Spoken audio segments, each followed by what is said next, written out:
Welcome to Atheist Reads the Bible, the first chapter of what should ultimately be a 5-year series where we start with Genesis chapter 1 and read all the way to Revelation chapter, the last chapter in Revelation. My name's Sean, and there's actually already an introduction video kind of explaining the context of this channel and why it exists. If you want to see that, head over to wherever that is on my channel. I'll probably put it on the front because it actually isn't uploaded yet. I haven't made any of this. It's all new. But what I can tell you is that this episode right here is the only one I'm re-recording because when I started making these, I didn't know what I was doing. So what we're going to do now is re-record that, and then you're going to travel back in time to where I originally started with the first part of the Bible. There's a bunch recorded already because I wanted to get ahead on the scheduling. So when you see, I guess I'm going to keep recording today where I left off, but when you see this outfit, again, this black shirt, blue jeans, this haircut on my head, and these shoes, then you can sleuth it out. You'll be able to figure it out once that's uploaded. These should be daily. If I can keep up with, well, I'm going to do 6 days a week. If you already know something about the Bible, maybe you can catch the reference. But I'm going to basically be uploading these Monday through Saturday, and then Sunday will be a rest day. So let's go ahead and jump right in and see what this thing is all about. I do actually know what's coming because of this re-record. But in case you're not from America or you've done zero study on Christianity, one of the biggest religions of the world, one of the big, I think five religions: Christianity, Islam, Buddhism, Hinduism, and Shinto. I think that's the other from Japan. Actually, ironically, I know that because of the Christian college that I attended, which I reference in the intro video, and I think in a future one too. I bring it up at some point. But let's see what the beginning of the Bible has to say. A lot of you guys are probably familiar with this story already, but I bet you don't know how this chapter ends. That's an interesting thing that I remember not having known whenever I read it. It starts off with the famous line. Actually, you know what? I'm going to read the titles first. Because here's the thing, there's like chapters, like the number, there's 1, 2, 3, 4, 5, all the way up through every chapter, but there's like titles of sections, and sometimes those titles align with the numbers, and sometimes they don't. Sometimes it's just like a title in the middle. They switch, they'll abruptly end a story and just start a new story with a new title in the middle of a chapter. In this case, Genesis chapter 1, it does have a title corresponding with the number, and that title is The Beginning. In the beginning, God created the heavens and the earth. Now, the earth was, we're going to pause here already as we begin the Bible. It is interesting that it just talks about the earth only and the heavens. And then it's also kind of like, what is heaven? Because we know now it's not like the sky. And in the past, they did think it was the sky. They went, look at that. That's heaven up there. You see all those little dots? Those are the holes in heaven. That's how they refer to stars. They'd be like, hey, you see that up there? They'd be like, hey, kid, hey, come here. Look at that. You know what that is, don't you? And the kid's like, no, I'm a little kid, and it's the year minus 4,000, or however old you think the earth is. And he'd be like, that's heaven. That's heaven up there. And eventually we developed scientific tools, and we realized, oh, that's not heaven. Those are just other planetary bodies. But the only thing we're referencing here as we start is the heavens and the earth, just those two things. So maybe it's like a metaphorical heaven, like one that's not on this plane of existence. But it does specifically say the earth, so I think we can gather that means our earth, planet Earth, is the one he's talking about here. He being the author, who we don't know. People speculate it's Moses, but that just seems like one of those things people like to say. I like to play this game where it's like, is that a real thing, or is it just something people say? There's so much in life where there's like common knowledge. It's like everybody knows this thing, and it's just a thing people say, and it's not actually a real thing. This is one of those cases. Moses wrote the beginning of the Bible. No, I don't think he did. Now the earth was formless and empty. Darkness was over the surface of the deep, and the Spirit of God was hovering over the waters.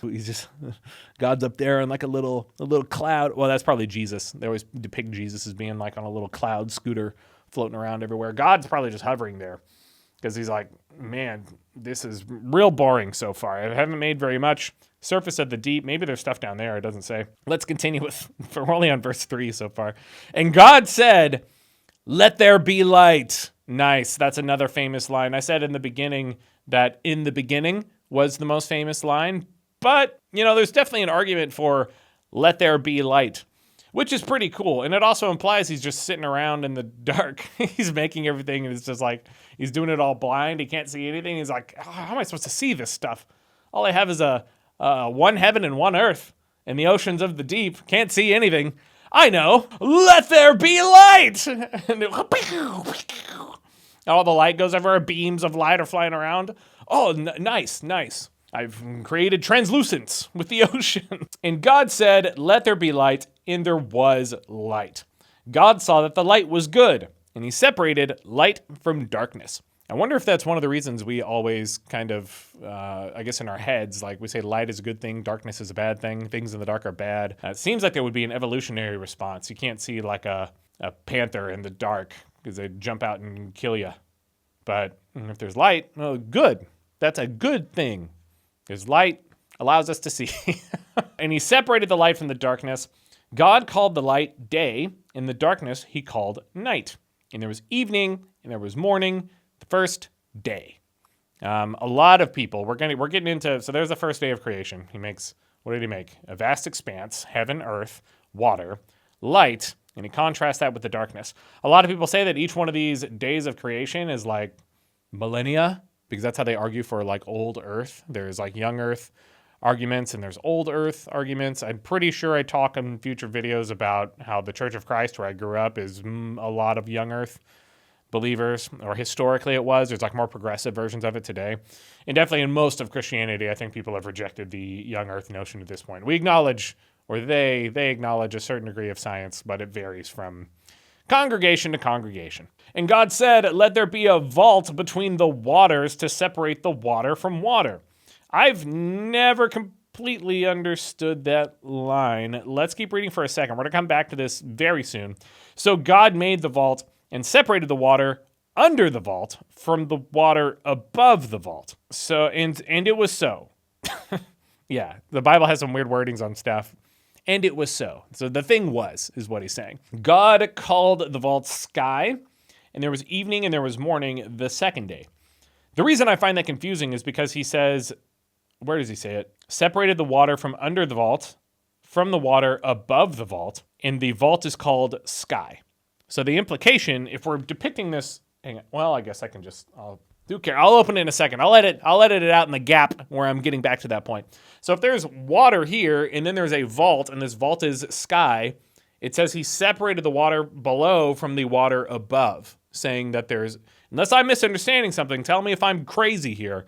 There's water down here. He says the vault is sky, and it's separating the water above, meaning that it sounds like physically, based on the way it's worded, there's water, sky, water somewhere. Somehow it's separated. I mean, you tell me as I flip back to this and it appears as though no time passes because I'm just going to edit it that way.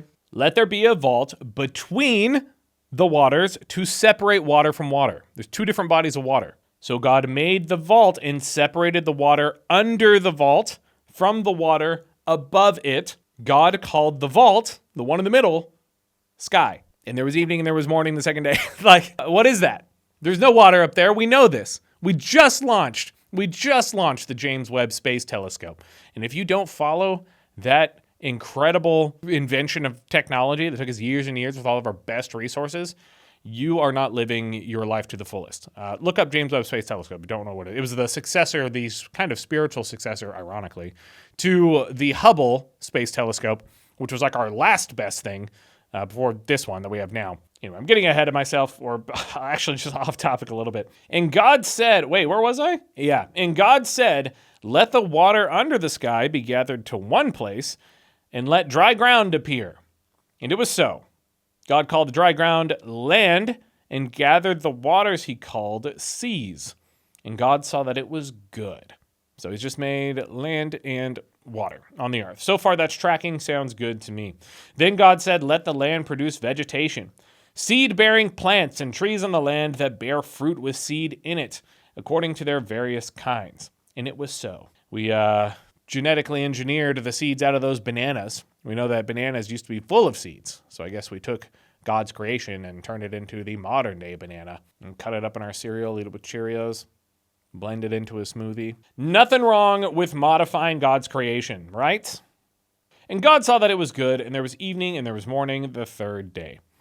And God said, "Let there be lights in the vault of the sky to separate day from night, and let them serve as signs to mark sacred times, and days and years.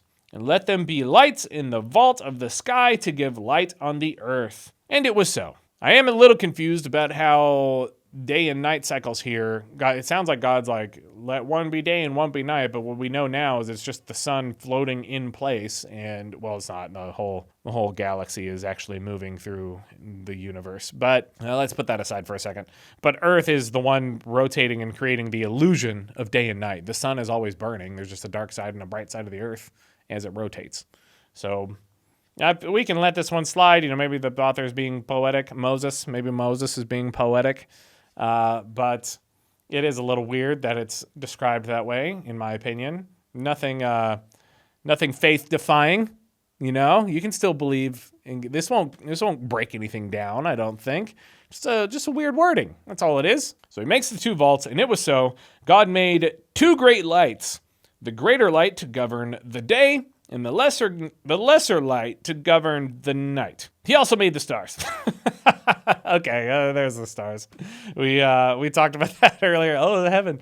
Nope, he also made the stars. Why did people believe it was heaven? Am I making that up? I am sure that was a belief that people had somewhere. Someone verify. If you're watching this, if this channel gets popular someday and you're like, oh, I'm going to go back to the beginning and watch when it was bad, except for the very first episode because he re-recorded it, then tell me somewhere, go to the current video and comment on that one. Yeah, boost my current videos if they're still going, if I've succeeded in this endeavor. But it does say he made the greater light in the lesser night, so we can say the sun and the moon.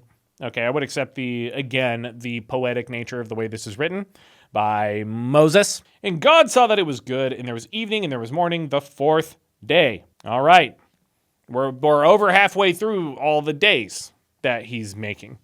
So things are coming together pretty well.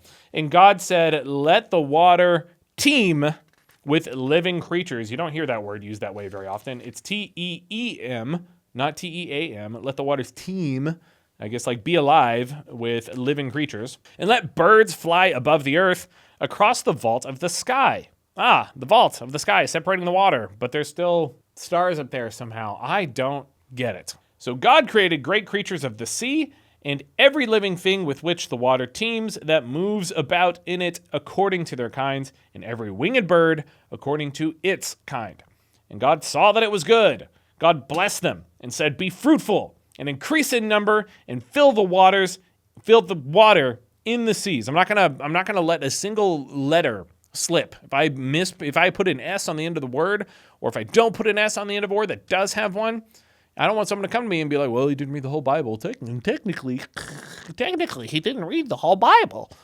That's not going to happen on this channel. "Be fruitful and increase in number and fill the water in the seas and let the birds increase on the earth.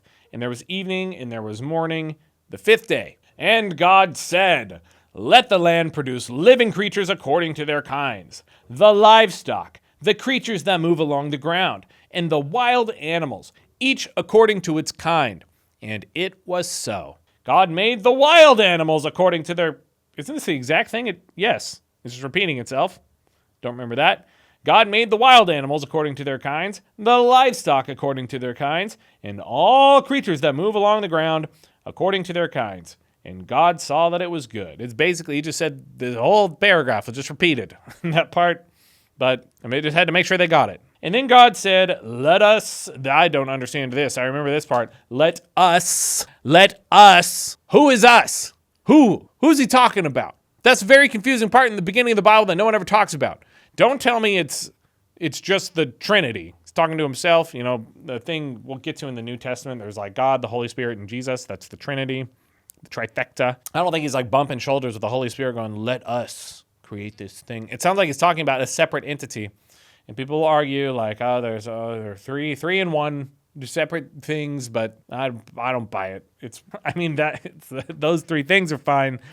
But the fact that he words it this way, let us make mankind in our image. That's what he says. Yeah, okay, maybe. I mean, if it's Jesus's, if it's his son, if it's Jesus, God's son, and they look like humans, I think it's a weak argument. But you know what? Let's not start fires in the very first episode. Let us make mankind in our image, in our likeness, so that they may rule over the fish in the sea and the birds in the sky, over the livestock and all the wild animals. Here we go, naming everything again, and over all the creatures that move along the ground. So God created mankind in his own image. In the image of God, he created them. We're saying everything twice. Male and female, he created them. God blessed them and said, "Be fruitful and increase in number. Fill the earth and subdue it." This is a common argument people or Christians use for having kids. They'll be like, it says, "Be fruitful and multiply." It doesn't matter that we have 8 billion people on this planet. Be fruitful. It's your God-obliged duty. He'll be upset with you if you don't have kids. I'm not having kids, so it fits. I'm an atheist. I'm not here just to upset people, by the way. I'm not like, this is why the Bible's stupid. The whole point of this channel is just to read this thing, give it a fair shake, and allow people to see a perspective that maybe they don't see all the time. That's really all I'm doing here. So I might make fun of it from time to time, but that's not the purpose. The purpose is just to have read it so that people can't be like, well, you'd be a Christian if you read the Bible. Well, let's find out. I'll provide substantial evidence that I've read the whole thing and still don't believe. That's my prediction for 5 years from now. You can make fun of me at the end if I fail in that pursuit. I give you full permission. Then God said, "I give you every seed-bearing plant on the face of the whole earth, and every tree that has fruit with seed in it, unmodified bananas. They will be yours for food.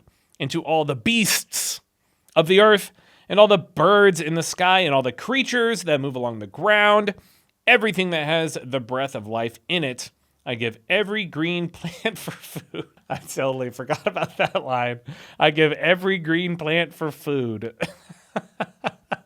I don't know why I find that line so funny, because he says all this other stuff, and it's just the weirdest, most abrupt end to the sentence. He goes, "And all the beasts on the earth, and all the birds in the sky, and all the creatures that move along the ground, everything that has the breath of life in it, I give every green plant for food." It's just so, I don't know. It tickles me. And it was so. God saw all that he had made, and it was very good. And there was evening, and there was morning, the 6th day. That's the end of the chapter. That's how chapter 1 ends.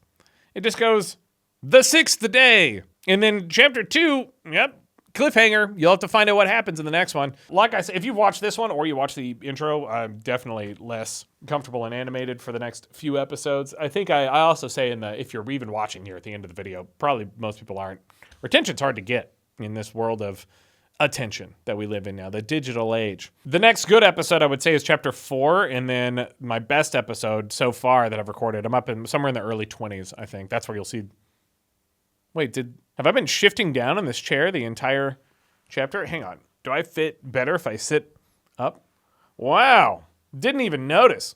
Sorry, everyone. Not going to reframe it. Or maybe I could. Maybe I could in the editing. Probably not. But yeah, so far I'm somewhere in the mid-20s on everything I've recorded so far. So you'll see this outfit make a reappearance when you get there. So if you enjoyed it, boost my metrics. Leave likes on everything as you watch. Up my retention time if you are willing to donate it. Thanks. I'm appreciative. I'll try to respond to you guys who currently don't exist, just talking to a camera, if you leave any comments. So see you guys later, or not, if you hated it.